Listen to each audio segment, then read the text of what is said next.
All right, so last week I told you to read Malachi 3 and 4, wasn't it? Before we dive into Malachi 3 and 4, but you can turn there, let me give something of a review. So I'll give a review, we'll go into Malachi, and I'll give another review. More in-depth review, but at least let's set the trajectory so that we understand where we've come from. So, in the beginning,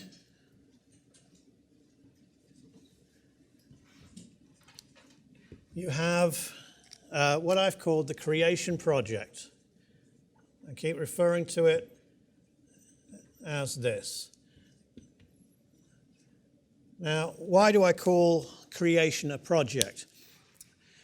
Several reasons. First of all, if we see creation as a project, then it gives us the notion that it's not finished. It gives us the notion that it's ongoing and that we're part of it.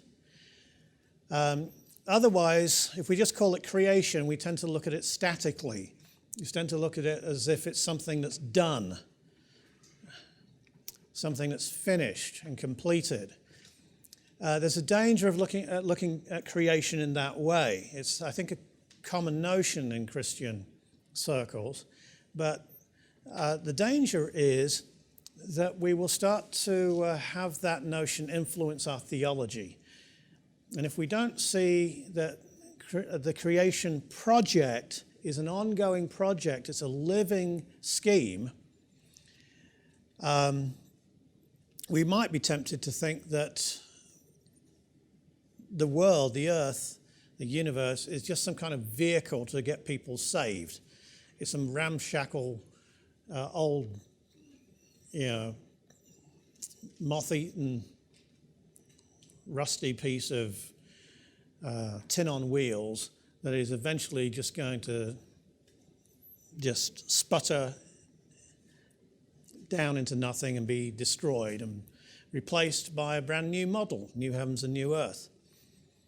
The danger of that is that we have not factored into our understanding and into our theology of creation the fact that God did it. And God doesn't make things to go down and sputter into nothing. When particularly you understand that God did it for his Son,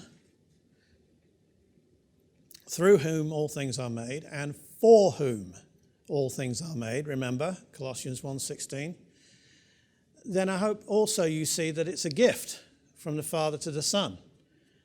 The world is a gift from the Father to the Son. Because that's the case, there is a logic that starts to kick in to your thinking when you conceive of creation in this way.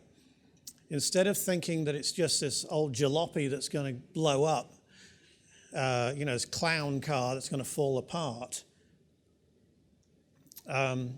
It's actually something that's precious to God.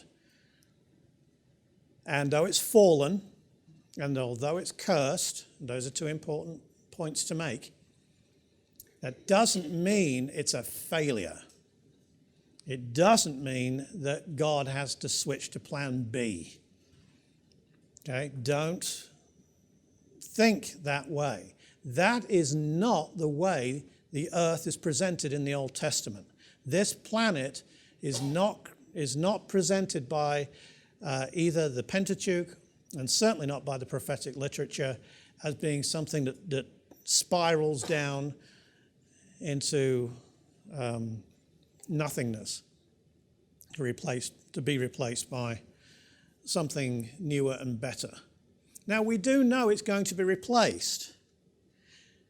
But don't picture it as an old jalopy. That's what I'm saying. And even if you can't get the picture of a cranky old machine out of your mind, understand that because God the Father gave it to God the Son, it's not going to remain a cranky old machine because the person that made it can remake it. can fix it. Do you see? At least he can fix it so that it's something that does the job it was supposed to do in the first place. You okay with that? So, see creation as a project. Now, when you see creation as a project, there are two big words that I've spoken about. The first one is teleology. Teleology. Sorry about the G. Now, my ministry is called telos, and telos is a goal or a purpose. So a teleological thing is something that has a goal, has a purpose. One of the things that men and women, people, it doesn't matter whether they've been Harvard educated, whether they've not had any education, one of the things that they will stand before God and have to confess is that they know that there is purpose in the world. And it doesn't matter how you deny it. You might deny it on one hand abstractly, but in every way that you function, everything you do, you know that things have a purpose. So, what's your heart for? What's your heart for? Pump blood. Pump blood. Okay. What's your eye for? To see. Okay. Yes. What's the clock for? Telling time. Things that are for things. Yes, your mouth is for speaking and eating and stuff like that. Things are for things and not for other things. Do you see? You can't get away from purpose. You're surrounded by it. But whether you build that into the way that you conceive of the world is another thing. Do you see? But God is a God of purpose. And the creation project from Genesis 1 right through to Revelation, at the end of Revelation 20, has a purpose, okay? A teleology, it has a goal.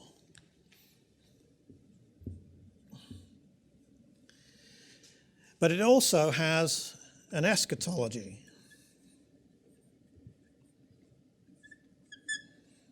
Okay? A finish line or an end time.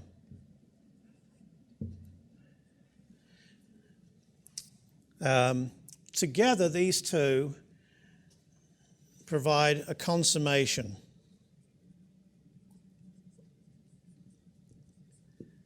Of the creation project. And these two belong together. Do you remember I've said that? The teleological movement of the creation project is an eschatological movement. What I mean by that is that the goal to which things are tending is the eschaton, is the last times. Okay? The consummation of things. This means that from Genesis 1, we should see these two things together, which means that we should read the Bible as a purpose. The story has a purpose. It's going somewhere, even with the different meanderings that you find in Scripture and different stories. It's going somewhere. It's telling a narrative, and it has an eschatology, and that eschatology is not something you tack onto the end of a systematic theology, which has been a huge mistake, I think, by a lot of theologians. Because what this does, particularly if you're into biblical prophecy, what it tends to do is it tends to feed the sensationalistic side of us, so that we study prophecy, but we study it independently of the goal. We study it independently of the rest of the theology of the Bible, rather than saying the whole movement of the Bible is eschatological. You see? Now, I'm not saying if this was a systematic theology class, then we would be dealing with eschatology at some point. Most people tack it on the end. I'm not sure if it's best put on the end or not. I think it's best interwoven within all of the other things, but that's another thing for another set of courses.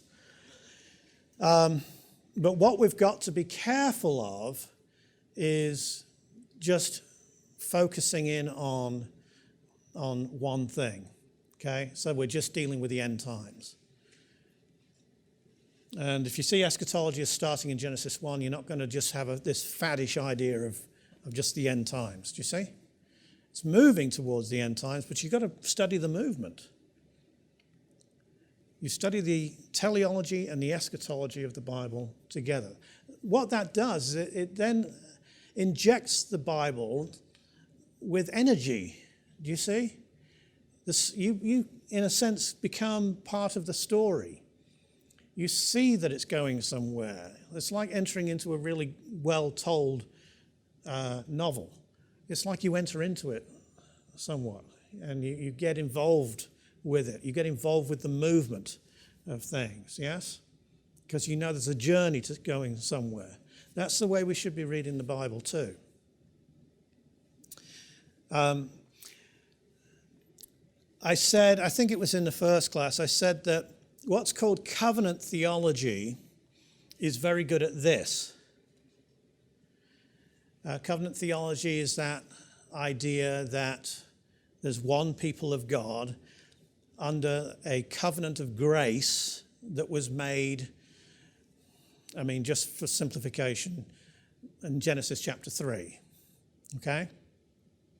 All of the elect of God are under the covenant of grace.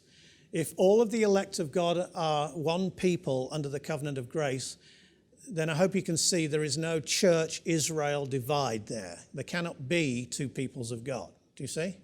There has to be one people of God. If there's one people of God, then what is said in the Old Testament about Israel must be transferable to what is said about the church in the New Testament. And to make it transferable, you have to read the Bible in a certain way. You have to spiritualize things. Do you see? This is just a basic understanding. But it has this teleology, okay? It has this idea, this what they call a history of redemption that runs through it. So if you read the biblical theologies of Gerhardus Voss and Willem van Gemeren and people like that, a lot of Reformed guys have brought these out, especially recently. Even going back to the Vitzius and back into the 17th century, they all have this idea, a redemptive goal. Because they have a redemptive goal built in to their teleology, then the cross of Christ becomes a central idea. Okay? That's where things are headed. Because things are headed to the cross, then that's where the interpretation must gather and spring from. And another way of saying that is that covenant theologians interpret most of the Bible by the first coming of Christ. Okay? By the cross and the resurrection, by the first coming of Christ. So biblical prophecy that speaks of a golden age for the nation of Israel, for example, and salvation for Israel, is going to be interpreted through the lens of the cross. And that's where it finishes. Like in as far as its literal meaning is concerned, then the meaning is all of a sudden understood to be, well, God didn't mean it literally, actually, anyway. He meant it typologically. He meant it symbolically. And all of a sudden now we understand, because we have the New Testament, what God was talking about in the Old Testament all along. Yeah? And I have a whole course on covenant theology from a critical standpoint, although an appreciative standpoint too. telos, but they have a lot of teleology in their system. That's what's attractive about the system. Dispensationalism, I'll say some more about dispensationalism, dispensations in a minute. Dispensationalism claims to have a literal hermeneutic, a face value hermeneutic, and indeed at its best it does. And I would be basically a dispensationalist, even though I've not said anything about dispensations in 2 courses, and with now at the end of the Old Testament. And I'm not going to say hardly anything about them in the next course either. I'll tell you why in a minute. But dispensationalism highlights eschatology, okay? Doesn't highlight teleology very much. Covenant theology doesn't highlight eschatology very much. It highlights teleology. So you'll find that covenant theologians, you ask them, well, what are you? Are you an amillennialist, a post-millennialist, or what are you? Historic premillennialist? They often will tell you, I don't know, they're a pan-millennialist, it'll all pan out in the end. Yes? I've heard that before. In other words, they haven't really thought about it. They're not really, it's not a big deal to them, They don't get off on the prophecies of the Bible. The book of Revelation, it's just an encouragement book, It's just completely symbolic, and often they're not interested in it, really. Whereas dispensationalists are very focused on eschatology, but they're focused on the end times. Do you see? So they have no teleology. They don't connect it, really, to the whole storyline of Scripture. And they don't connect it very well to the work of Christ. Because they don't do those 2 things, it, A, appeals to the populist masses, so you get the Left Behind series, okay? I know Tim LaHaye has just passed away, but, Left Behind is a load of rubbish, okay? The theology's all right, reasonable, but the writing's terrible. It's terrible. It's Christian drivel. And unfortunately, that reflects on the church, the fact that it's so badly done. Okay, it's populist stuff that may have sold in the tens of millions a while back, but is now being plowed into the trash dumps and so on by the tens of millions with little or no effect, apart from, it produced a big cottage industry for a while. And then you get all these books with fiery dragons on them and solar eclipses. Have you ever seen, it's hard to find a dispensationalist book that doesn't have a solar eclipse on it, on the cover. And a friend of mine, I won't say his name, but a friend of mine has just released a book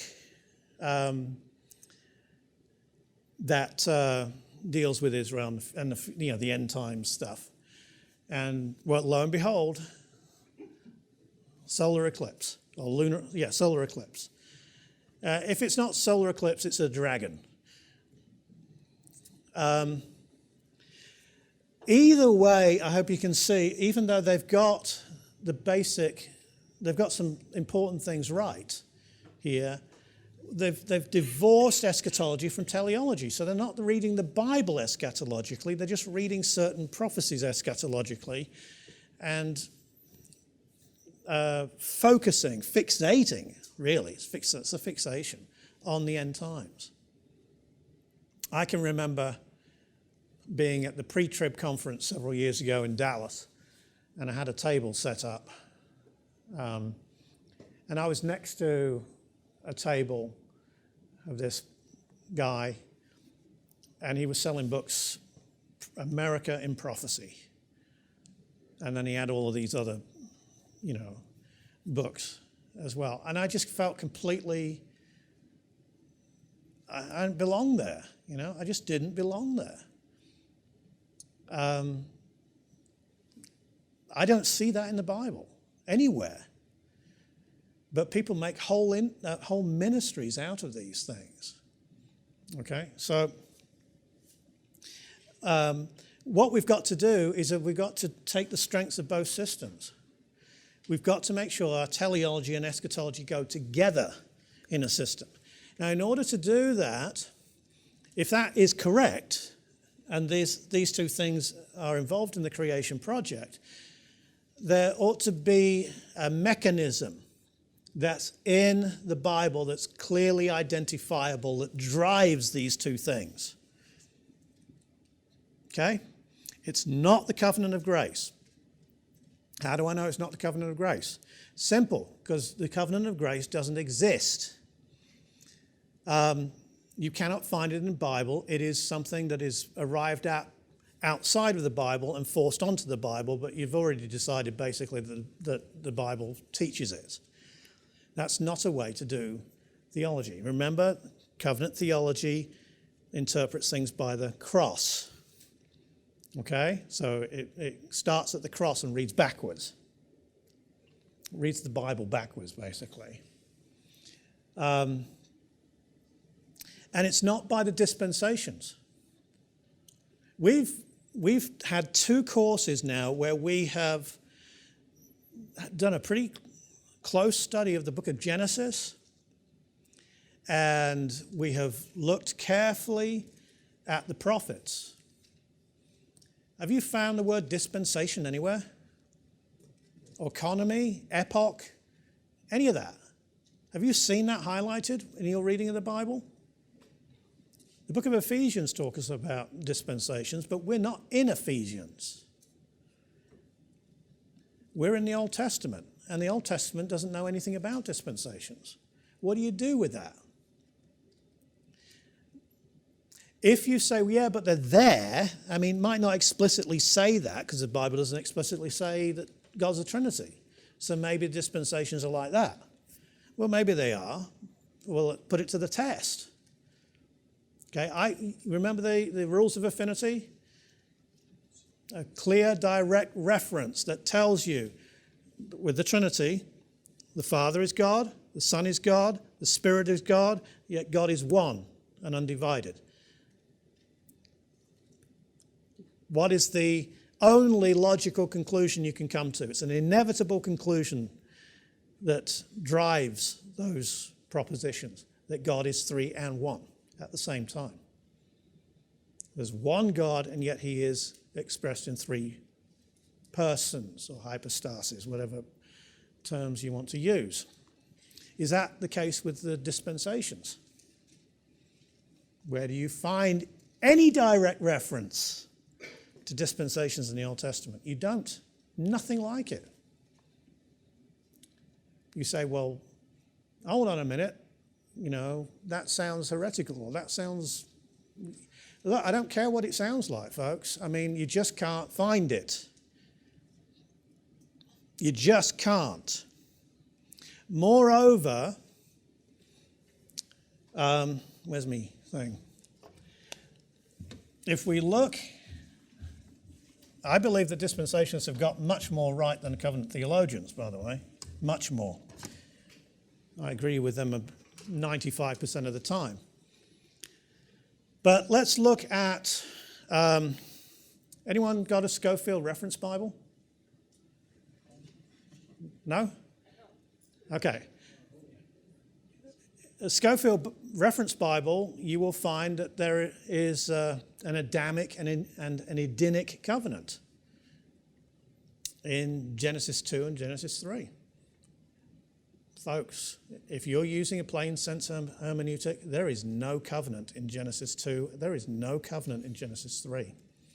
You cannot claim to be using a plain sense hermeneutic and find a covenant in Genesis 2 and 3. The first covenant in the Bible is the Noahic covenant, and it's right there. You can't miss it. And what's interesting is that all the liberal scholars, they all see it. They all see it. It's the evangelical scholars that read into the Bible. The liberal scholars tell you that the earth was created, the world was created in 6 literal days. They don't believe it, but they say the Bible teaches it. It's the evangelicals that tell you it wasn't, because they're trying to hitch their cart to modern science. Do you see? Same with the local flood. Some liberals will go for the local flood traditions and so on, but you don't find the covenants that are mentioned by many good dispensational scholars. You don't find them in the Bible. They're not there. But Scofield, you see, was a Presbyterian, and then he was a Congregationalist, and those statements of faith that you have to sign up to have a covenant of grace and a covenant of works, which were just flipped and made into the Adamic covenant and the Edenic covenant, or the other way around. Do you see? Because in order to stay in that fellowship, they had to agree to, like the Westminster Confession of Faith in John Walvoord's position, or the Savoy Declaration with Scofield and Louis Sperry Chafer. So what about dispensations? All right, well, let's have a look at some dispensations. Are you familiar with the dispensational viewpoint? Okay, so the first one is supposedly innocence, yes? Which I can never spell. Does that look right? It's not right, is it? Is it? All right. Conscience. What's the next one? Government.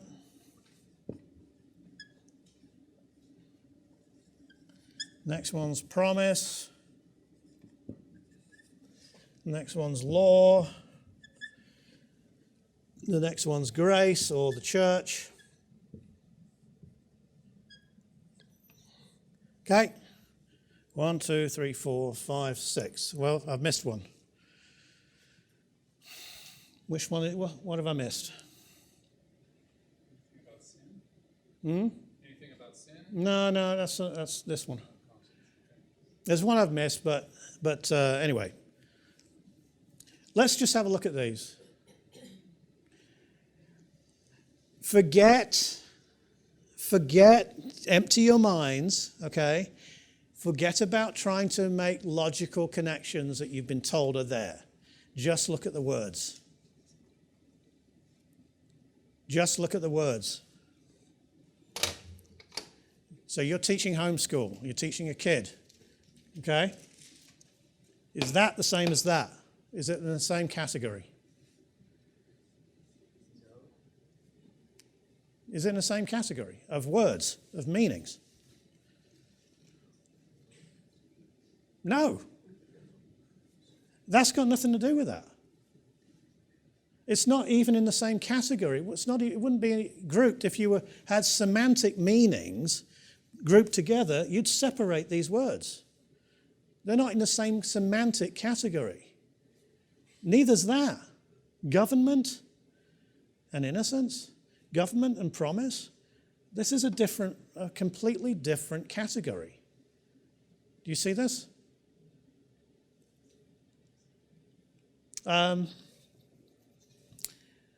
Innocence. Okay, what's supposedly innocent is Adam before the fall.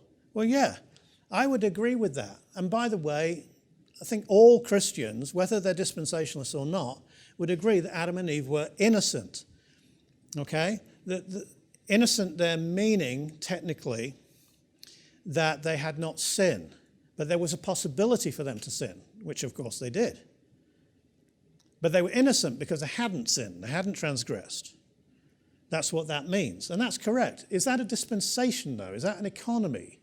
Did God put them under a responsibility to be innocent? You don't read that anywhere. They just were innocent. I mean, you say, well, yeah, we know they were supposed to be, but God didn't give them a revelation saying you're supposed to be innocent. Do you see that? Which is what dispensationalism requires for it to be a dispensation. But so they fell, and then supposedly you have conscience.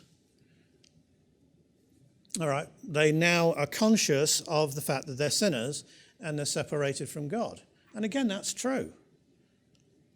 But is it a dispensation? Is it an economy? Because what about conscience here? What about conscience here? What about conscience here? What about conscience here? Why is this the dispensation of conscience when there's just as much conscience over here? Why couldn't this be called the dispensation of conscience? In fact, more so because the law comes in to what? Magnify the knowledge of sin.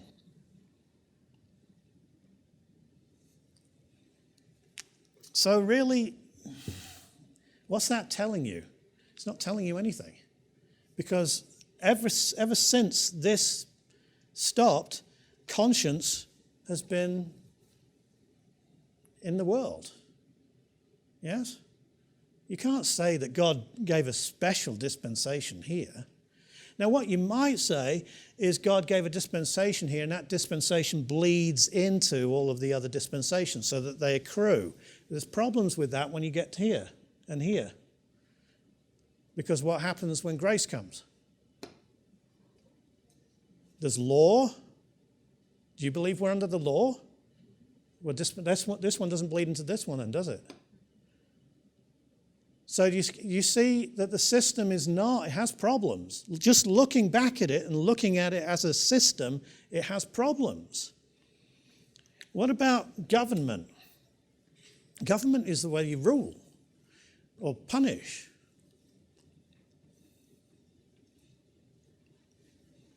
But government is a very different category to conscience.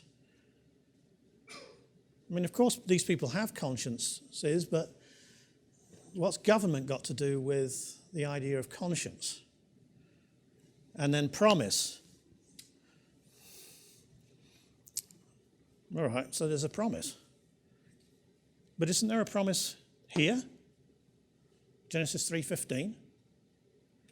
Pretty big one, I'd say.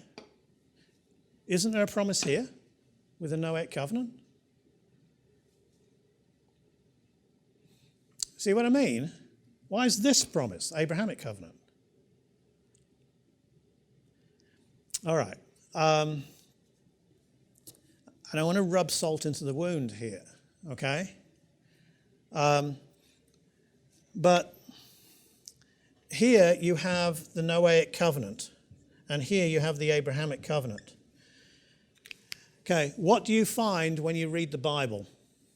Do you find this or do you find this? What do you find? What do you find promise or do you find the Abrahamic covenant? What does God focus on? Covenant. He doesn't focus on dispensations for 5 seconds. He doesn't focus on dispensations for 5 seconds. I'm not saying they're not there, but I am saying they're not important. So don't build a theological system on something that God does not think is important.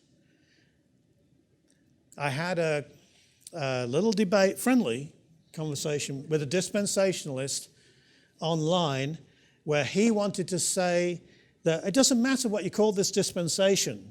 You can call it the dispensation of covenant if you want. I said, so, but we're still linking what God says, covenant, to something that God doesn't say, dispensation. And dispensation is driving covenant. Where does this idea of dispensation get all of this authority from? I can see the authority for covenant. It's right there. God's calling my attention to it. Where's the authority for this dispensation? No, moreover, you're saying that this is the dispensation of covenant. What's this? This is a covenant, isn't it? The millennium, that's the 7th. That's a dispensation, isn't it? Is there a covenant? According to most dispensationalists, we'll get into that later here. many dispensationalists anyway, including some people that I worked with, good people, the new covenant is only made with Israel in the millennium. So that's a dispensation of covenant too. So then if it's a dispensation of covenant, can you see the word dispensation is completely superfluous, because you still have to ask, what covenant? Where's the focus? The focus is on the covenant, not on the dispensations. You see what I mean? For people that say that they believe the Bible at face value, they are guilty of what many Reformed theologians say they're guilty of, and that is not seeing that they're reading their presuppositions into the Bible. There's no mention of dispensations in the Old Testament. Are they there? Yeah. But covenant theologians say they're there too. You can read Louis Berkhoff, you can read Willem van Gemeren. He has 12 of them in his book, The Progress of Redemption. He has 12. Old buddy of mine, Chris Cohn, in his book, and he's a strong dispensationalist, he has 12. So do you see the problem? Schofield has 7. But why 7? If you say millennium here, for example, and you're a pre-tribulationist, like I am, is there something missing between the church and the millennium? What's missing? Well, the rapture, what happens after the rapture? No. The tribulation. Isn't the tribulation? Isn't that a dispensation? Do you see why? If it's not a dispensation, why isn't it a dispensation? Do you see? Maybe it's because I'm a theologian, okay? And I've read a lot of theology and philosophy. But when you analyze this system, they're on the right track. They get a lot of things right. But they put it together all wrong. It's illogical. It doesn't stand up under scrutiny. Now here's something else. And this is, I'm asking you to put your thinking caps on here. We'll get to the Malachi in a second. Put your thinking caps on. This is the Word of God, isn't it not? This book describes reality, the way things are. You disagree with this book, you're wrong. Okay? So if you've got a worldview, your worldview is only correct if it lines up with this book. Here's a problem. Because I've rubbed it out, but because covenant theology recognizes the importance of teleology and purpose, it can create a worldview, and does. A lot of emphasis on worldview in Reformed theology. All right? Abraham Kuyper, Cornelius Van Til, people like that who've done some fantastic work in worldview. Dispensationalists have never produced a worldview from the dispensational system, because they're not connected to teleology. They're not connected to purpose. They're not connected to a narrative and a story. They're fixated on the end. Do you see? So many dispensationalists will tell you that their focus is really only on eschatology and ecclesiology, the doctrine of the church and the doctrine of the last times. Yeah, what about the doctrine of God? What about the doctrine of Christ? What about the doctrine of salvation? What about the doctrine of creation? oh, we'll just hitch our wagon to the Reform guys. Guys, you can't do that. You can't do that. You're denying, therefore, that your system is a system if you do that. It's actually what? It's a parasite on another more complete system. How can that be biblical? Folks, if reading the Bible at face value, which I've been teaching you, that God means what he says, if all it produces is ecclesiology and eschatology, give up reading the Bible and believing what it says. Because if that's all it can produce, then obviously you can't read the Bible that way. It doesn't produce what it should. But we've seen that it produces a great deal, doesn't it? A huge amount. And it's hard to keep it in your head. You wait till we get into the New Testament. It's an accruing story. So what restricts dispensationalists? And I'm a friendly critic, okay? What restricts dispensationalism from having a worldview, from writing a full systematic theology that doesn't piggyback on Reformed theology and just, introduces differences in ecclesiology and eschatology? What stops it? This is what stops it. Dispensations. Dispensations. Because dispensations, divine administrations or divine economies, here's where you have to think, are descriptive. They're descriptive. So, I go to Chris here. I hope I'm still going to be in camera, so I've got a bottle of pills here, and I plonk them down there, and there's no label on them. Maybe the name's on there, some unpronounceable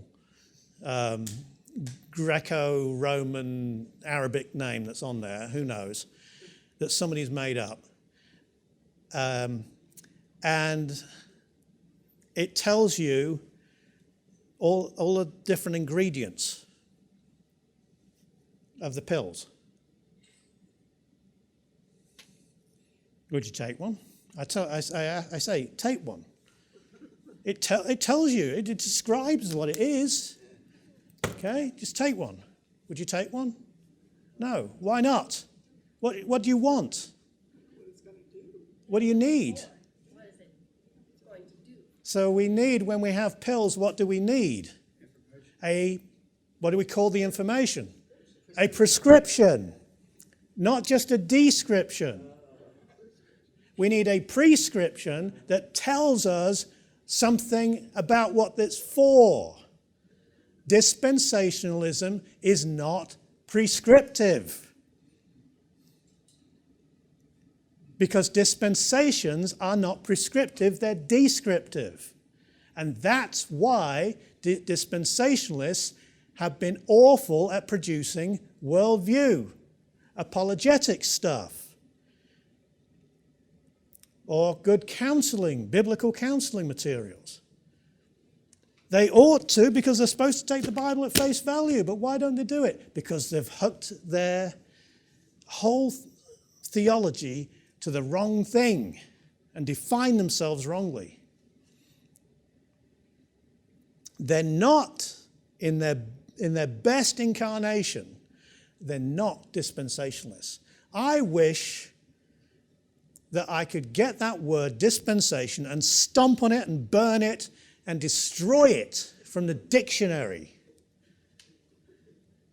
especially the theological dictionary.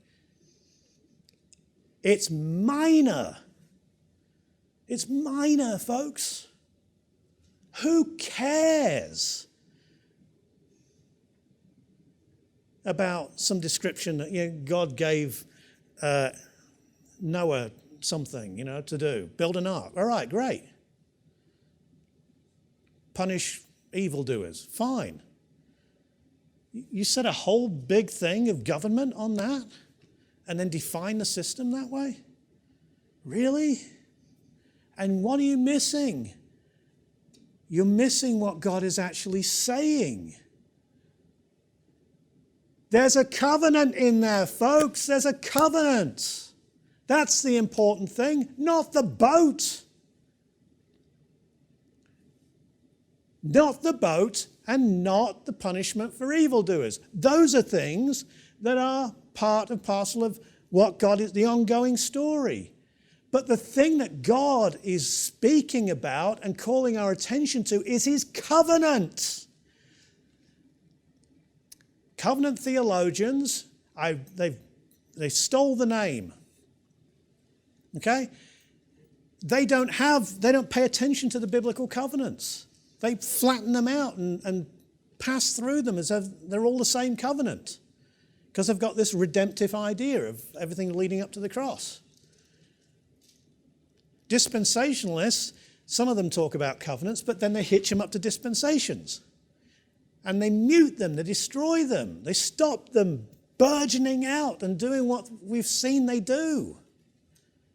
But folks, kick dispensations to the touch, which is what I've done in these last two courses. I haven't even brought it up until this is the last lesson of the second course. We're 24, 2-hour lessons or whatever it is that you have to endure every week. This is the only time I've mentioned them. Have you understood the Bible? Have you understood the story? We're going to put it all together in a minute, but you don't need them. What you do need, what you have to have, are the covenants. Blast. We'll edit that one out. Are the covenants. Why do you need the covenants? All right. Because what are covenants for? The Bible tells you what they're for. You don't need to, go asking around. Hebrews chapter 6, Galatians chapter 3. It settles an issue between two parties. How does it settle it? By the terms, the words that it uses that are understood by both parties and that are agreed upon by both parties. So that means that covenants must be interpretatively clear. They must mean what they say. Because covenants are about big things, like no more flood, like Abraham's seed, like the land, like the promised one, like the Davidic kingship. These are big things, like salvation. Because they're about those things, then when they're made, let's get these things out the way now.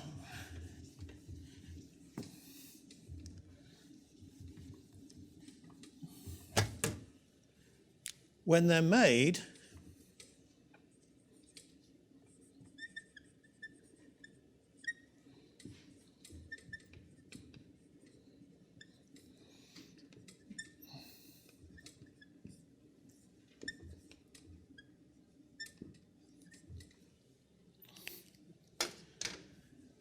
they augment the creation project. Okay? So the Noahic covenant it's made with the whole world, the animal kingdom, everything. The whole world. Okay? No more flood. What it deals with is what we call uniformity. Not uniformitarianism, uniformity. The uniformity of nature is guaranteed by the Noahic covenant. Did anyone see a worldview implication in that? Paul, somebody, John, you're a smart guy over there. All right. Stop pointing at each other. Can someone show me a worldview implication of God saying in Genesis 8:22 that while the earth remains, summer and winter, springtime and harvest, the seasons, it's all going to remain the same?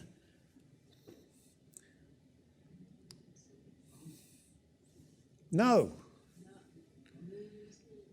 How about science? Doesn't science need the uniformity of nature? Don't you need to know that the world will be the same tomorrow as it is today? If you believe we're here by cosmic accident and there's no purpose to it, you don't have a guarantee for uniformity. David Hume proved that a couple of centuries ago. Tried to destroy Christianity and ended up destroying atheism.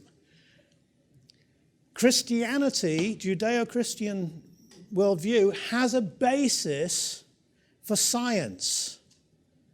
It's because people like Newton and Kepler and Kelvin and so many others, Maxwell, it's because they knew that the world was guaranteed to be the way that God made it tomorrow, and there was a mandate to go and explore and investigate, that they did science. That's a worldview implication. But if you tie it to a dispensation, you knock this out because your focus isn't there.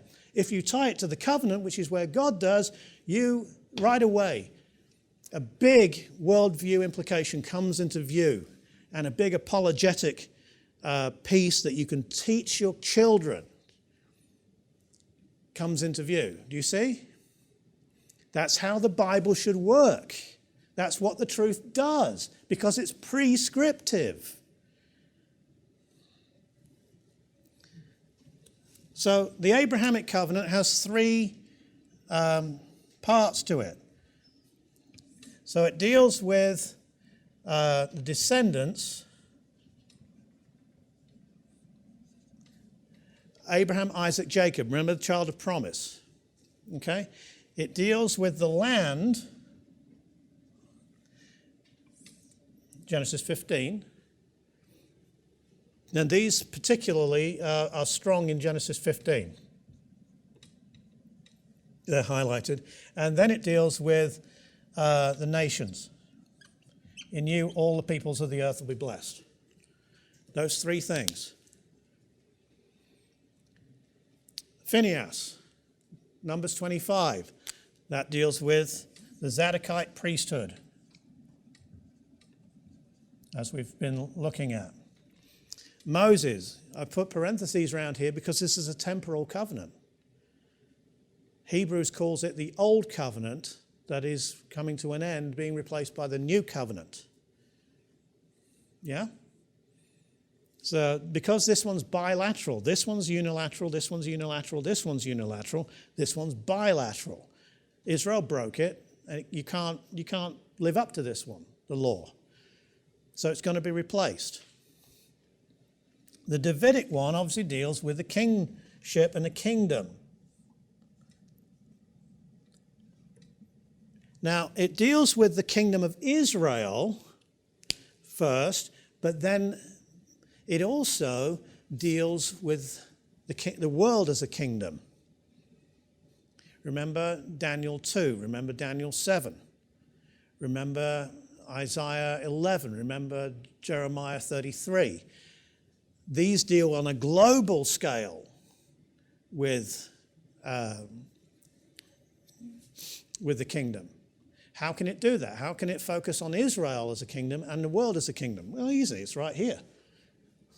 There's the world. There's Israel. It's in the Abrahamic covenant. If your theology is not round the twist, you won't confuse those two things. Now, here's the kicker. We're at the end of the Old Testament, and we've traversed a lot of pages and a lot of centuries. Have you seen any changes or any reversals of these covenants. You haven't, have you? In fact, what you find is, where are my glasses? Oh, they're down here.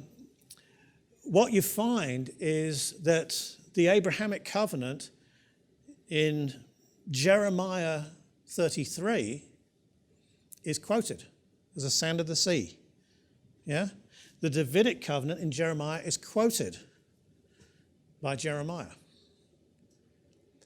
Psalm 105 quotes from these covenants 400 years, 500 years plus afterwards, after they're made. Isaiah says, and I can't find the reference straight off, it is as the waters of Noah to me, dealing with his promises to Israel. Well, that's an easy one to figure out. Does anybody here believe God's going to bring a global flood again? Why not? Because he means what he says. Because covenants have got to mean what they say. This is where covenant theologians go off the rails, because they change the meaning of the biblical covenants because they don't emphasize the biblical covenants. They invent their own. So what you have, two important things. You have here huge markers that are all going, both got teleology and eschatology built into them, okay? They're moving the story of the Bible along. You cannot introduce a teaching, let's call it HT. You can't introduce a heretical teaching, because that's basically what it is. I mean, I could use a nice term, and maybe I should use a nice term, but I'm not saying these people are heretics and we should go burning them or, doing horrible things to them or eschewing them. I'm not saying that at all. What I am saying is that these teachings are false if they cause any of these covenants to not mean what they say. If they threaten any of these covenants, any of these oaths of God. Folks, we've seen in Jeremiah 34 particularly, although Ezekiel talks about it too, we've seen that God does not like it when people do not live up to their oaths. He expects us to do it. Which means either he's duplicitous because he's got double standard, he expects us to live up to our oaths, but he doesn't live up to his, or the one I prefer because it's more in line with the Bible's disclosure of God. Once I get my logic into not a magisterial role, but under the authority of the Bible, then I see that it is absolutely impossible for God to have that double standard. Because it's impossible for God to have that double standard, he must mean what he says in these covenant oaths. That is a guarantee that these things will happen. So anything that threatens the realization, the eventual literal fulfillment of these covenant promises is wrong and must be thrown out. Yes? The church is not Israel, folks. Cannot be because of this teaching. These promises are made to Israel, the nation, Jerusalem, the land of Canaan. They're sworn by an oath by God. And he keeps repeating them, as we've seen, again and again and again and again and again. He means what he says, folks, because covenants must mean what they say. If they don't mean what they say, the person who made it and wrote it is what? Just tell it like it is, okay? Pretend it's not God and pretend it's just another person. Somebody who writes a covenant and he's using the words to give you an expectation that he knows he's not going to fulfill is what? He's a deceiver, he's a liar. At most, at the least, he's a prevaricator. And you can't trust a prevaricator. But God wants us to trust him. This is good stuff. Why is it good stuff? Because you see how self-correcting this is. If you're tempted to wander down these avenues of your own logic, independent of what the Bible says, and say, oh, this must mean this, you can, by just thinking, hold on, well, that's not what God says. So that can't be true because he's made a covenant that this must happen. So God cannot be through with Israel. He can't be through with the priesthood. He can't be through with the throne of Israel, the throne of David. Do you see?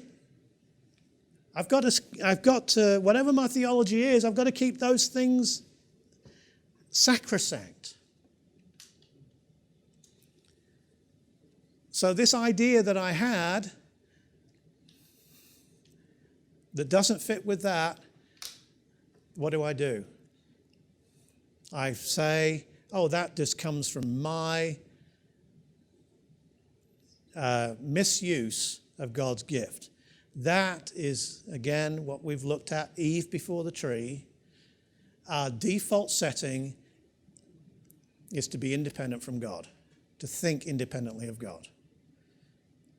Faith brings us in line with the Bible. Our independence takes us away from the Bible. And that's what's happening when you have theologies that introduce teachings that collide with these clear biblical teachings. The teleology and the eschatology of the Bible, which are repeated over and over and over again. Okay, so having said that then, let's look at Malachi 3 and 4, and then we'll jump back and do some more of this and paint the picture. Here we are, we're right at the end of the Old Testament. Last chance. It's the last chance for God to actually tell us what he means, okay? Otherwise, he's in danger of having a whole generations of Jews believing things that evidently they shouldn't believe. So here's his last chance to tell them what he really means. Chapter 3, behold, I send my messenger, and he will prepare the way before me. That's quoted, as most of you know, by the Gospels. And applied to who? John the Baptist. Okay. First coming then, yes? Okay, good. And the Lord whom you seek will suddenly come to his temple. Okay, that could be Jesus coming to the temple and driving out the people at the first coming. Maybe. Let's see. Let's keep reading. Even the messenger of the covenant. Well, what covenant's that? Don't know. Think about it though. When you see that, think about it. What covenant could that be? In whom you delight. Well, they didn't delight in him, in Jesus, when he came the first time to the temple. Behold, he is coming, says the Lord of hosts. Remember when God said he's coming in Zechariah? What did he mean? He's coming to dwell with his people. He's actually coming to earth to dwell there and rule there. That's what Zechariah says. But who can endure the day of his coming? Well, plenty of people endured the first coming of Christ. No problem at all. I mean, it didn't skip a beat at all. Those that followed him, had an upset. It was tragic. that he was crucified. But as far as the rest of humanity is concerned, it wasn't a big deal. Who can endure the day of his coming? Plenty of people endured the first coming. Who can stand when he appears? Loads of people. Well, he's like a refiner's fire and like launderer's soap. A fire? He's coming, what does fire do? What does soap do in this context? Oh, cleanses. With the fire, you've got poetic parallelism here, fire and soap. So the fire is functioning like the soap to cleanse. He will sit as a refiner and a purifier of silver. He will purify the sons of Levi. Well, when did he do that? At his first coming? I think he had rather a rough time with the chief priests, didn't he? When did he purify the sons of Levi? Why would he have to purify the sons of Levi? Go back to the priestly covenant. The priestly covenant that God made. Do you see?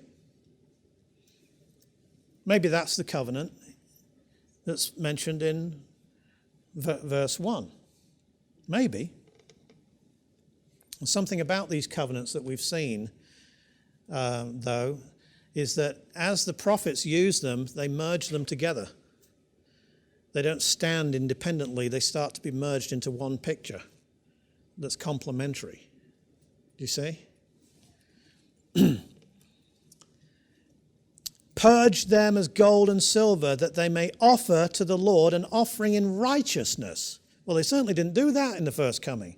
This is not the first coming, folks. This is not the first coming. This is the second coming. And what have we seen? What, are you taking a mickey over there? Are you taking a mickey because I get excited? No. Oh. Because you're making me all self-conscious.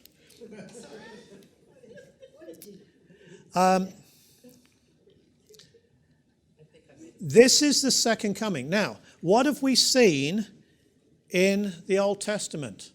We've seen the first, what we call the first coming, and the second coming fused together. We saw it in Isaiah 9. We saw it in Malachi 5. We saw it in Isaiah 61. I mean, Jesus himself cuts that verse off before he says the day of vengeance. The first and second coming, what we call them, are one work. And they're fused together by the prophets as one work. Even if you go way back to Genesis 3:15 and you have the skull-crushing seed, okay, you find that the two advents, in a sense, not quite, are there. The first advent is there. He will crush your heel. That's the first coming. You will crush his head. That's not the second coming. That's actually right at the end of his reign in Revelation 20. Although you might call it the first coming, but Satan doesn't really get his until the end of the tribulation. But you can interpret that either way. It works either way. But you have the first and second comings fused together. When we take communion, we celebrate that. We celebrate the first and second comings together. Are you aware of that? They're fused together to tell you it's one work. That's how it's presented in the Bible. So, this is the first and second coming fused together. Again, where's the focus though? Where's all the attention? On the first coming or on the second coming? On the second coming. The weight falls on the second coming, usually in the prophets and also in the Pentateuch. You have those places, Isaiah 53 most notably, and in Psalm 22, where you have that detail of the first coming. But even there, look at the surrounding context. The surrounding contexts are second coming passages, okay, about the reign of Christ. The focus is not on the cross. So if you've got a theology that is focused on the cross, as important as the cross is, if you're interpreting the Bible by the cross, you've got the wrong trajectory. You need to be interpreting the Bible by its consummation, which is the second coming. That's when, if I can jump ahead here, that's when the one for whom this world is made, the one who came to earth as a man and died in his own world, that's when he comes back to reign gloriously upon it. That's the big deal. Not the fact that he was crucified as a criminal in it. That's a big deal because of the love of God that's expressed there. But as far as the glory, that's not the cross. The glory is the second coming. That's when he gets the glory. That's what it's all about, guys. Think of it more from God's perspective than from our perspective. Then you see again the creation project comes into view again. And we're part of that movement. Now, keep reading here. Where, if it's the second coming, folks, where can you have priests who are purified? Where do you read in the Old Testament that you have purified priests? Have we read anywhere in the Old Testament? Or is this just Malachi adding something new? And where on earth would they offer offerings in righteousness anyway? Because the temple's been destroyed since 70 AD. Do we find a temple, a different kind of a temple anywhere in the Old Testament where priests who are sanctified offer offerings? Come on. Where? Which book? Zechariah, yes, chapter 14. 1 point for Zeke for that one. Anyone want to go for the 2 points here? Isaiah and Jeremiah, but no sides. Sorry. John gets 1 point just for, half effort. How about Ezekiel? How about Ezekiel 40 through 48? There's a temple there, remember? And there are priests there that officiate. And the Zadokites are allowed to come close and actually offer offerings before the Lord, but the rest of the Levites aren't. Do you remember that? There's no high priest in that temple for a reason that we know from Psalm 110, because God's glory will come into that temple. And Jesus will be the high priest, as he is. So this fits with what we've already read. And it also ties up with the priestly covenant.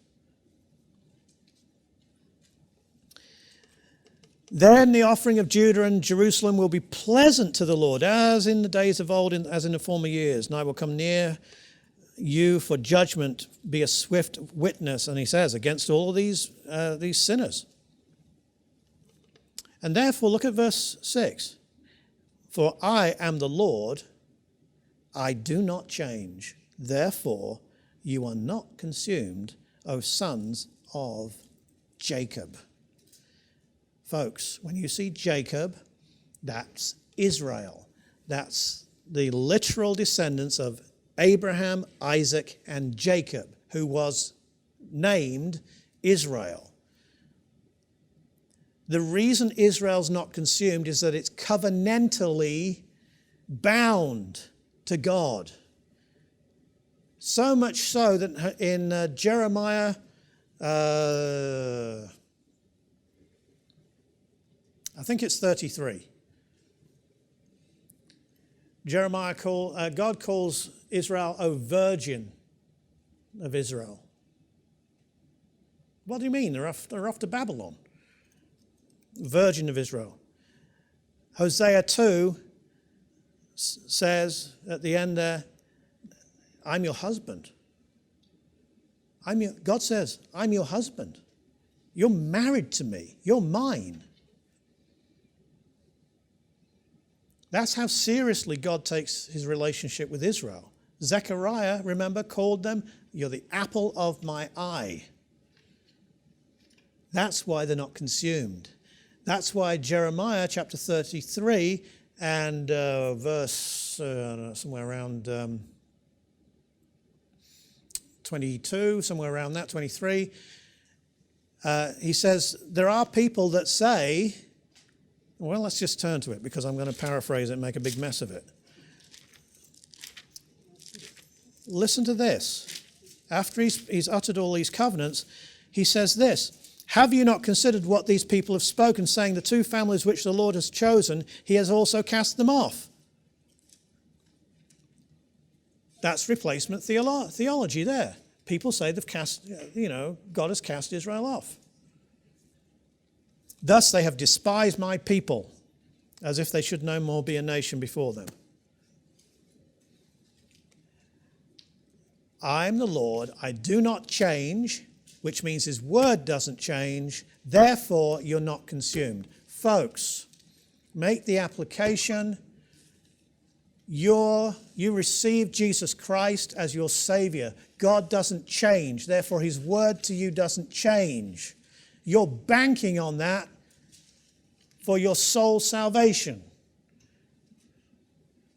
Well, guess what? So's Israel. Or so were the people, the righteous people in the Old Testament. So were the righteous people in the tribulation. He's the same God. He doesn't change. That's why you can trust him. Okay, chapter 4. I wish that I could do more of this, but we have to go to chapter 4 of Malachi. Watch carefully. For behold, the day is coming, burning like an oven. That's not the first coming.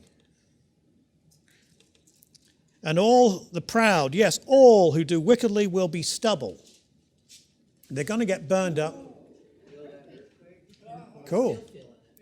Wow. They're going to get burned up.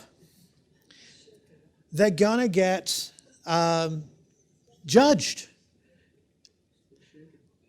We've read about that, have we not? Are you okay? You started wobbling there for a while, you two. You lot.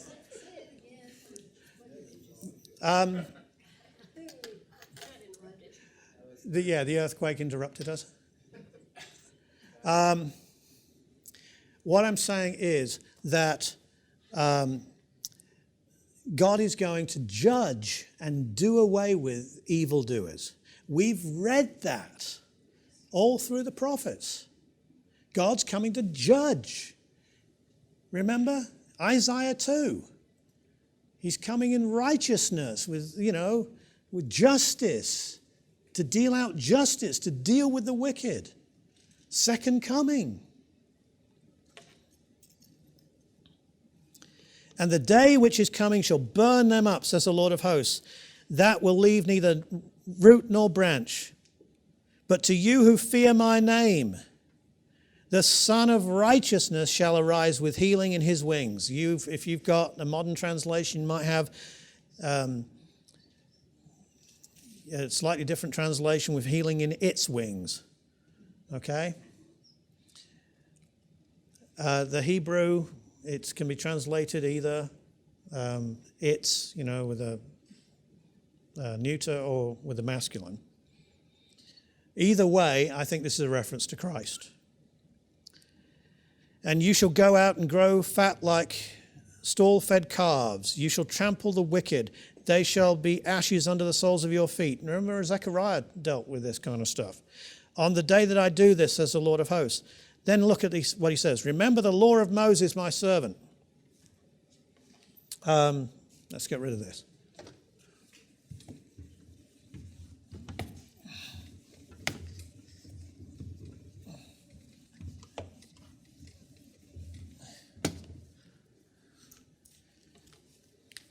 Moses.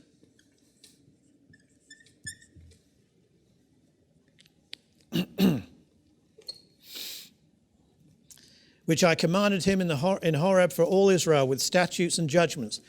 The law that came from Sinai, that's not Deuteronomy or Leviticus or any of that. That didn't come from Sinai.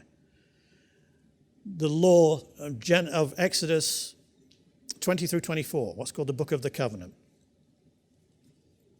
Remember that. That's good stuff. That's good stuff. And some of it is peculiar to Israel, for example, the Sabbath, but it's good stuff. Remember that. Behold, I will send you Elijah.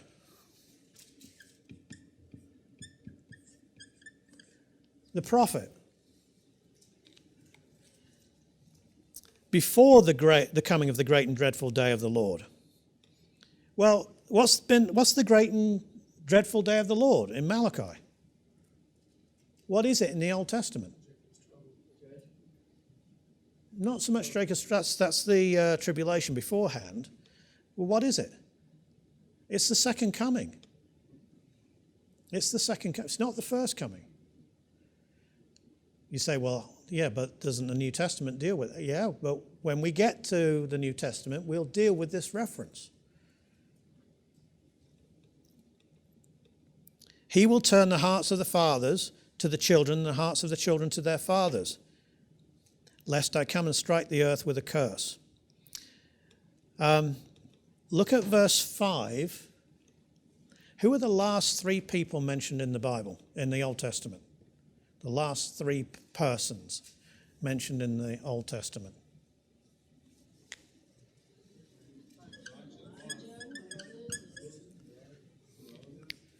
And the Lord. Isn't that interesting? Who's on the Mount of Transfiguration? What were they discussing? According to Peter, what was it all about when they saw his glory? We'll get to it in the next course, okay? Moses, Elijah, the Lord. That's interesting, isn't it? Because you're going to see these people crop up at the Mount of Transfiguration, and I think you're going to see them in the book of Revelation too. Although we have some work to do to ferret that out. All right. We are at the end of the Old Testament, and the covenants have not changed, and the promises are the same. So let's have a look at these promises.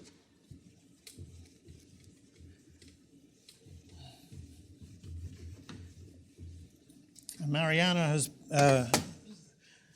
given us this great piece of work that she's put together. But we need to put references in to some of these pigeonholes here. So God's judgment on his enemies, well, we've just seen that theme in Malachi. It's in chapter 3 and chapter 4 of Malachi. We just read it. So you can put a little X in Malachi there. If you want to put chapters 3 or 4 in Malachi, you can. In Zechariah, if you want to put it in chapter 8,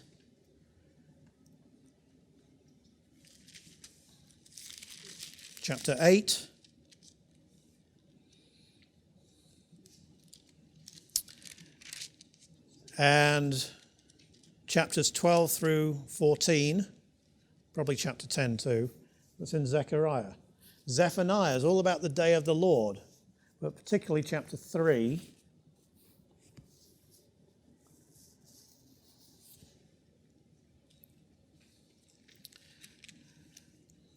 Micah, we've got Micah there. I think it's in chapter 5 that he deals with that.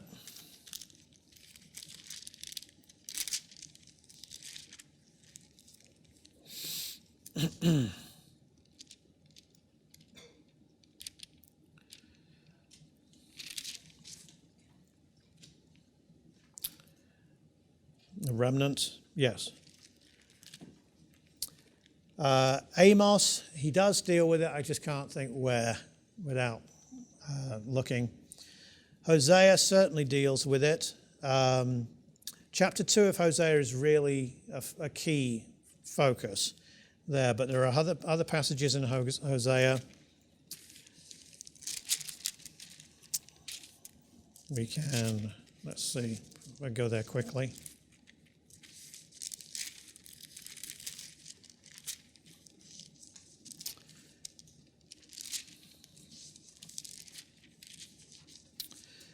Chapter 5 and 6 deal with that. Hosea is mainly about judgment against Israel, but does deal with that. Daniel, you don't so much have judgments against or Israel overcoming its enemies, but you have Messiah overcoming the enemies. And that's in chapter 7 and in chapter 12.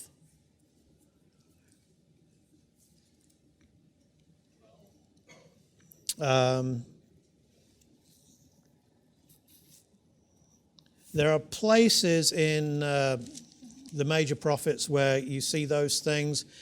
Isaiah 2, Isaiah 11, Isaiah 40, 65 and 66. You'll find it in Ezekiel 34 and 36 through 39. It's not what all of these chapters are about, but you'll see these themes in them. Jeremiah, I can't think where it is right now, actually. Maybe chapter 4, but I can't think, actually. The kingdoms, the beasts, and so on. Well, that's obviously in Daniel, chapter 2 and chapter 7 particularly. But you also see that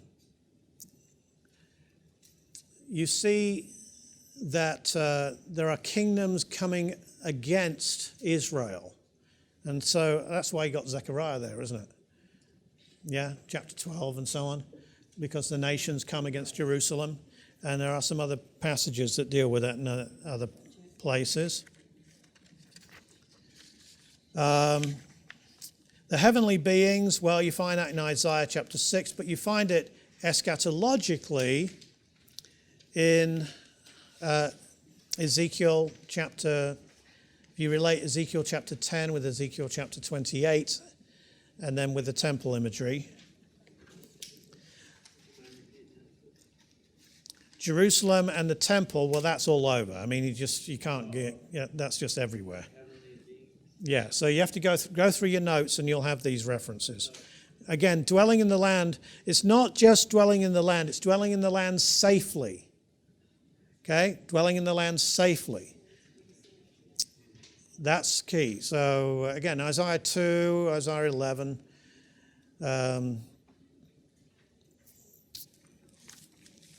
Is it 50?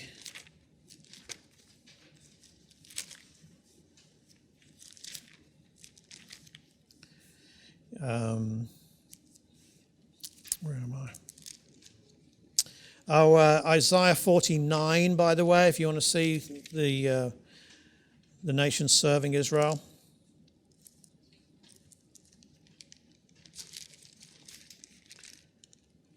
Chapter 60. I've got this in my mind. 62.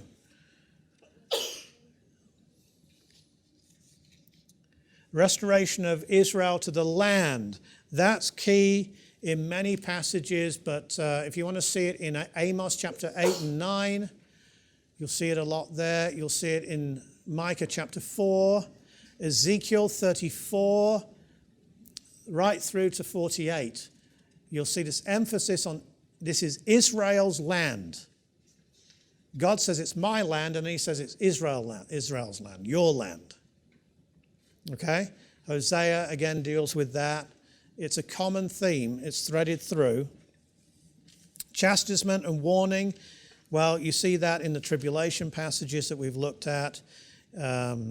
Jeremiah 30 and a whole Isaiah 61, 63, whole bunch there. Mercy and forgiveness and so on. Well, think of Zephaniah 3. That's a great passage for that. The remnant, okay, or the saints of the Most High, because they are called the saints of the Most High in Daniel chapter 7. But this doctrine of the remnant that shows up throughout that we've looked at, this is what Paul is going to pick up on in the book of Romans. So it's important that you understand that by remnant he means that the saved people of Israel. Okay? The saved people, the saints of Israel. And there's always been Jews that have been right with God. Right now in the church, there's still Jews that are right with God. They come to Christ and they're incorporated into the church. But that's still a remnant. Now when the church is gone and you have the tribulation, providing the pre-trib rapture position is correct, the church not going through the tribulation, but Israel going through the tribulation, there will be righteous Jews then, part of the remnant, okay, that you see in the prophets. Not all Israel is Israel, Paul says. He doesn't mean that's because some of them are Gentiles. No, he means that not all of them are saved. Not all of them are godly.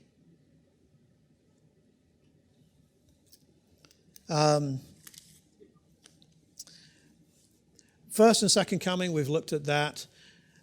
This goes on, so let's just focus on the covenants here. The Noahic covenant deals with the world, the planet, if you like, and it deals with the animals, and it deals with the plant life. Okay? That's in the Noahic covenant. All of those are covered by the Noahic covenant. You find these involved in the transformation promises that you find in, Isaiah 11 and 65, the wolf lying down with the lamb and so on. I'm just giving you some off the top of my head. Amos 9, where the reaper overtakes the sower. You see, there are great production that's happening, great blessing. Zephaniah, again, Zephaniah 3, particularly at the end there. You see many passages of blessing. Isaiah 62, blessing on the ground. It's going to produce all of these things. Hosea 2 also deals with the animal kingdom. Okay? Peace between the animal kingdom and man, again. So this means that there are aspects that are involved with those to whom the Noahic covenant is made that are taken up by the other covenants. Can't get this thing on. So this is the Noahic, okay? The Abrahamic covenant obviously deals with Israel, the nation of Israel, the descendants of Abraham, Isaac, and Jacob. Very important when you read Abraham, Isaac, Jacob, we're dealing with Jews. Literal descendants. That's the first part of the Noahic covenant, of the Abrahamic covenant, excuse me. So Israel, in order for Israel to be a people, they need a land. So a land is given to them, also covenanted to them. It's there in Genesis 12:7, but it's particularly given to them in chapter 15 of Genesis. Okay, you're even given the dimensions of the place. So it has land. And then you have the nations coming in. Now these themes are taken up all over the place. I mean, you can't really turn around in the prophets without running into one or all of these different themes. But if you want to particularly look at these two, look at the New Covenant passages, for example, in Isaiah 42 and Isaiah 49. Okay? This is where it really is brought into focus. And then this key passage, which brings everything together, really, and that's in Jeremiah 33. Okay? Well, don't do it like that, Paul. 33, 14 through 26. You'll see it, all the covenants coming together there. There are about 5 of them that are mentioned. And God says you can't break them unless you can make me break the ordinances of heaven. You know, I'm not going to break these covenants, so deal with it. Psalm,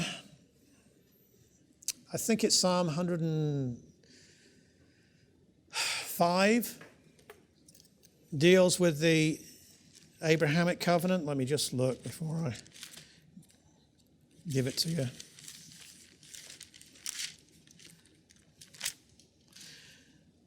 Psalm 105 from verse 6 say down to verse 11. You see the covenant, the descendants of Jacob, you see the land in there, it's all right there.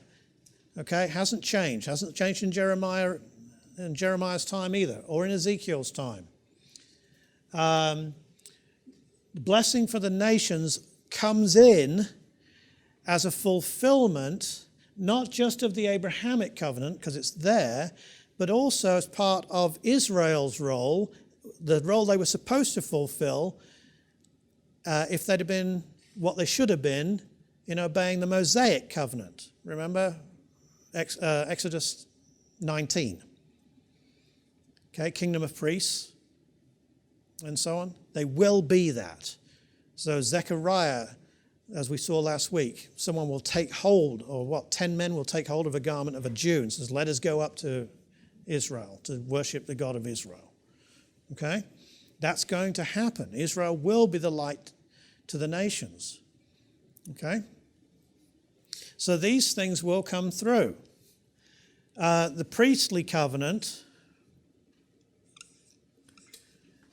that involves the temple ministrations. And we see that come up not just in Numbers 25, but it is either inferred or even explicitly spelled out in Isaiah chapter 11, verse 10. Talks about the house of the Lord. It's spoken about in certainly Zechariah chapter 14. Remember Zechariah chapter 6, where you have the king who unites both the crown and the priesthood together. Do you remember that? Only Jesus can do that. You have Ezekiel, obviously, chapters 36 and 37, and chapter 40 through 48. That's big time. And then again, this chapter, Jeremiah 33, you'll see the sons of Levi. If I can break my covenant with David and the sons of Levi, okay, that means he won't. It comes back to this covenant here. Then the Davidic covenant obviously deals with the kingdom and the kingdom. Now, the rightful descendant of David is Jesus, and we have his genealogy to prove it. It's the only ancient Jewish genealogy we have, I believe. And certainly, if David's line, he can prove his credentials. Not that anyone's going to ask him when he comes back, but he reigns. He reigns in Jerusalem, but he also reigns over the whole world. But there's also a prince in Jerusalem. It seems to be David. According to Jeremiah 30 and Ezekiel 34, it seems to be David that's going to be resurrected and reign as a prince in Jerusalem. He's named specifically. And I don't think it's talking about Christ. I think it talks about David. That's why it says David. We do know that in Ezekiel 44, 46, and so on, we do know that there are offerings that the prince has to make, and some of them are sin offerings. That's because, and we'll go into this in the next course more, that's because remember that even though the world is part of a project that's going to be renovated and restored, it is cursed. Sin is not done away with until Satan and rebellion is done away with at the end of the book of Revelation. There will be sin, and Zechariah and Isaiah 65 and 66 mention it. Okay, even in this righteous kingdom. This is why he rules with a rod of iron, Psalm 2. Okay?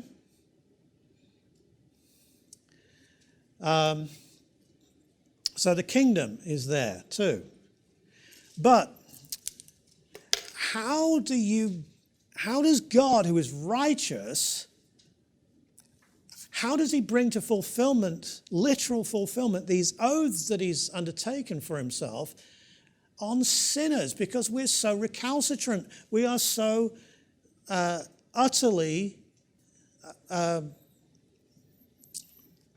just prone to wander away from him, sin against him, not obey him, do our own thing, be independent. Even Christians like to think independently of God. Like I say, it's our default setting. What's got to happen in order for this to come about? You see, none of these covenants have got the means of their own fulfillment built into them. God's way ahead of us. Because before any of these covenants were even announced, someone else was announced.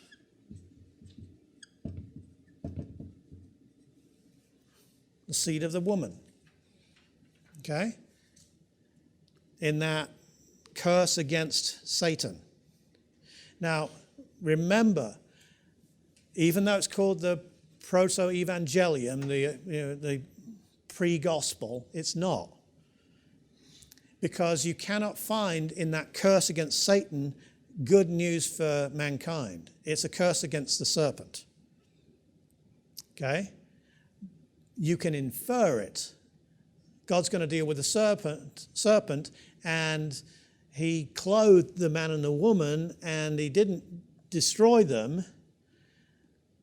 So maybe the promise, the curse on the serpent has this promise of a return of mankind back to the proper relationship, which was spoiled by man trusting the serpent. But that's inferred. It's not there in Genesis 3:15, but as we start going through the Old Testament, we see this character cropping up every now and again. Yeah, sometimes he's literally called the seed. They're hard to see, but in Genesis 22:18. But Genesis 49, the scepter shall not depart from Judah until he comes for whom it is made, or until Shiloh comes. Yes? That's pretty close. Then in Balaam's prophecy, I see him, but not now. Okay? He's afar off. He has the scepter, remember? He's a king. That's in Numbers 24. Then you have, let's see.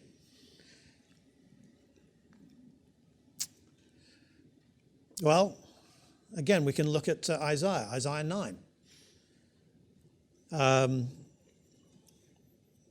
Someone help me with it. I've forgotten it. No, not a woman shall conceive, but the other one. You know, the government will be up on his shoulder, and what's it? What? How's it start off? 9:6. Yeah, but how's it start? I can't think. Can you? 9, 6, and 7. But yeah, the picture of that, when you tell me how it starts, and I can't remember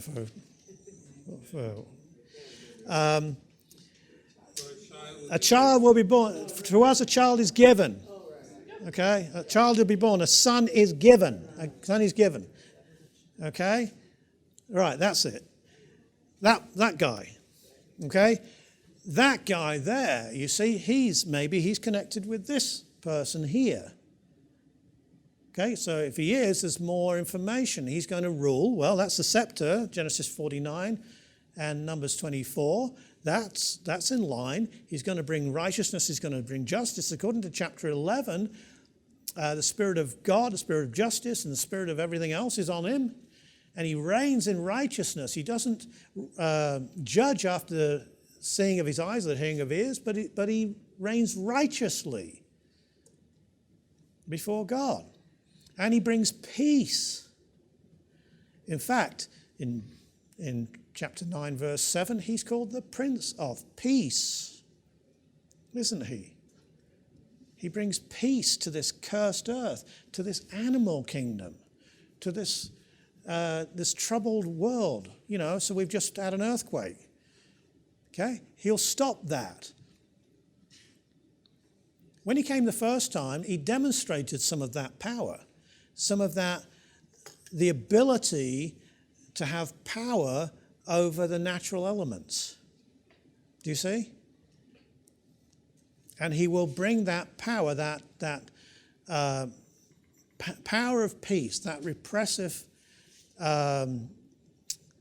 calming influence against the tumults of the curse. He will bring that when he comes and rules. He can't. It's not something that the planet itself has as its own quality. Do you see that? That's why the planet itself has to be destroyed. And it's certainly not something mankind can usher in. No. We have to be remade. The world has to be remade too. I mean, totally. Okay, we've us, if you like, we've been born again, but our bodies are, still pretty disappointing, really. But that we're going to be totally changed. Still have our individuality and so on, but our bodies will be totally changed. This world is going to be totally changed as well, with no more curse, which means that they won't need to. The Prince of Peace will not need to repress the instincts of the animals. He will not need to repress the volcanoes and the weather patterns and so on. Do you see? Because the curse will be lifted and it will be an inherent value in the new heavens and new earth. But when he comes back, he's going to do that. He's going to be the Prince of Peace who does that. He's called the branch who rules. And he's called that in Jeremiah and Isaiah and Zechariah.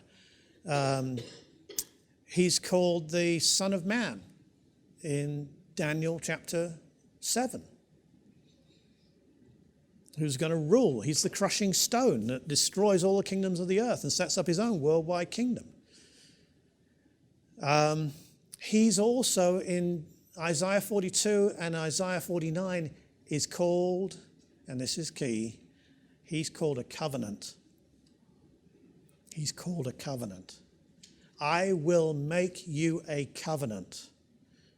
Now here's a person who's a ruler who brings salvation, and he's called a covenant. So he's a personalized covenant, okay? How can he be a personalized covenant? There's a question. I wonder if the New Testament answers that. How can he be the covenant? How can he establish the covenant? Do you see? It's talking about the same guy. And the covenant that he is and the covenant that he brings is in Jeremiah 31:31 called the New Covenant. Although it's been mentioned, it's a salvation covenant. It's a restoration covenant. It's mentioned in, Deuteronomy 30 speaks about it, and then many of the prophets speak about it too. Brings salvation, change. And the New Covenant, folks, takes all of these covenants together, okay?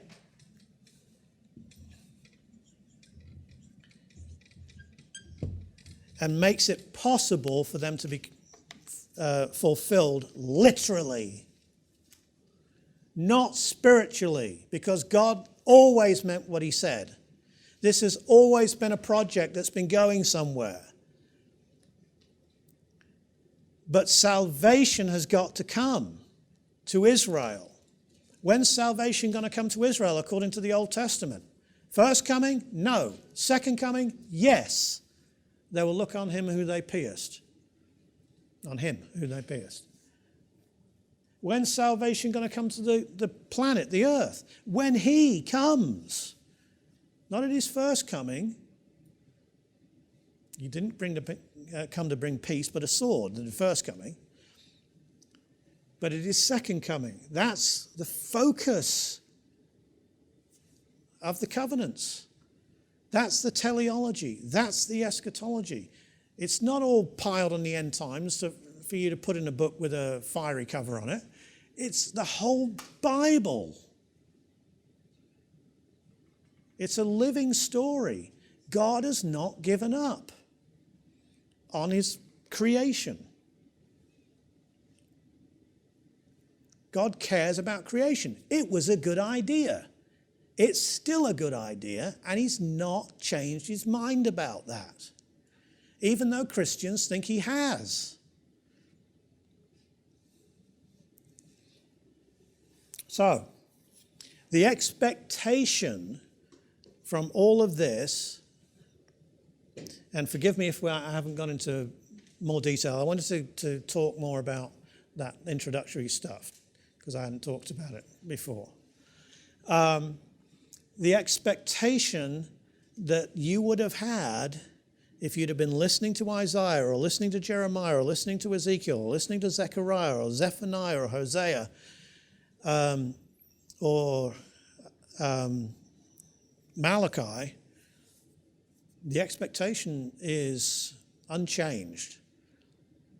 This person, whoever he is, this Messiah, he's called Messiah actually in Daniel 9, okay? This Messiah is going to show up. When he shows up, he's going to bring in this great time of peace and safety for Israel. Israel's going to be the head and not the tail.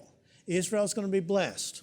All the people will, Israel will rout its enemies. And then the nations will come up to Jerusalem. Jerusalem will be the great place where the king will be. Salvation goes out from Jerusalem to the ends of the world. The earth is restored. There is peace. There is harmony once again because of the presence of this individual. Yes, Messiah gets cut off, not for himself. Substitutionary atonement. Yes, Isaiah 53 is there, substitutionary atonement. That's You know, how do you fit that one together? He's going to reign, but it also seems to be that he's going to die too. Well, what you do is you say it says both of those things, and maybe if you're back in Isaiah's time, you can't fit those two things together, but you believe both of them. Do you see? And wait for more revelation. And that's the position that we're in at the end of the Old Testament. We don't have all of the questions answered, but we do have a pretty big picture. And right at the center of the picture, not artificially thrust into there, but actually the hub of the whole thing is Jesus Christ, for whom, according to the Apostle Paul, the whole thing is created in the first place. He's central to history. Do you see? Not because people say he's central, but because the Bible puts him as central. Everything pivots around him. And the hopes of Israel, the hopes of the nations, the hope of the church, which is to be revealed in the New Testament, center in Jesus. So the Bible is Christological in that sense. Do you see?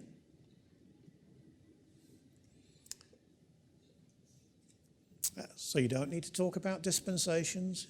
You can talk about the covenants. And if you talk about the covenants, you get a lot further.